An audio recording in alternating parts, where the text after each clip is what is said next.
పురపాలక సంఘ ప్రజలకు ఒక సమాచారం. మన రేపల్లె పురపాలక సంఘం 1956లో ఏర్పడింది. ఆ తర్వాత గ్రేడ్ 2 మున్సిపాలిటీగా 1965వ సంవత్సరంలో ఏర్పడింది. అప్పటి నుంచి కూడా మున్సిపాలిటీ ఏ విధమైనటువంటి ఎదుగుదల లేకుండా 65 నుంచి గ్రేడ్ 2 మున్సిపాలిటీగానే ఉంది. మున్సిపాలిటీ ఆదాయాన్ని బట్టి గ్రేడ్ 2 మున్సిపాలిటీ, ఆ తర్వాత గ్రేడ్ 1 మున్సిపాలిటీ, ఆ తర్వాత స్పెషల్ గ్రేడ్ మున్సిపాలిటీ, ఆ తర్వాత సెలెక్షన్ గ్రేడ్ మున్సిపాలిటీ, ఆ తర్వాత కార్పొరేషన్ ఏర్పాటవడం అనేటువంటిది జరుగుతుంది. ఇదంతా కూడా మున్సిపాలిటీ ఆదాయాన్ని బట్టి, మున్సిపాలిటీ యొక్క అభివృద్ధిని బట్టి, మున్సిపాలిటీలో ఉన్నటువంటి సౌకర్యాలను బట్టి జరుగుతూ ఉంటుంది.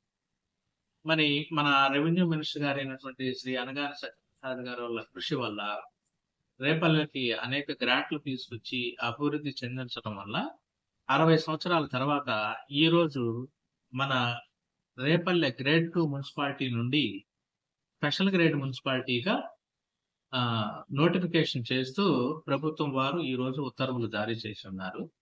మరి ఈ సందర్భంగా మన పురపాలక సంఘం తరఫున మన రెవెన్యూ మినిస్టర్ గారికి ధన్యవాదాలు తెలియజేస్తూ ఈ విషయాన్ని మీకు కూడా ప్రజలకు కూడా తెలియజేయడానికి. దీనివల్ల ఏంటంటే ప్రభుత్వం నుంచి ఇంకా గ్రాంట్లు రావడానికి, ఇంకా మరిన్ని సౌకర్యాలు ఏర్పాటు చేసుకోవడానికి, ఇంకా అభివృద్ధి చెందడానికి ఉపయోగపడుతుంది. కాబట్టి ఈ సమాచారాన్ని నా రేపల్లె పురపాలక సంఘ ప్రజలకు తెలియజేయడం. నమస్కారం అండి.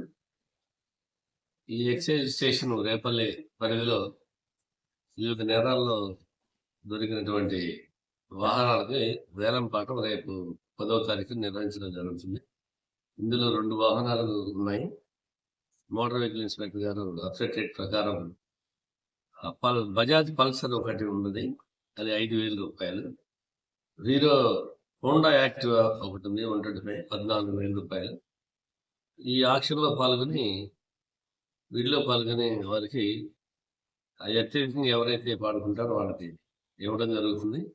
దీంతో పాటు అదనంగా సిఎస్సి జిఎస్టి కలిపి అదే రోజు వెంబడే కట్టాలి. కాబట్టి ఈ అవకాశాన్ని అందరూ వినియోగించుకోవాల్సిందిగా మనం చేస్తుంది. Thank you.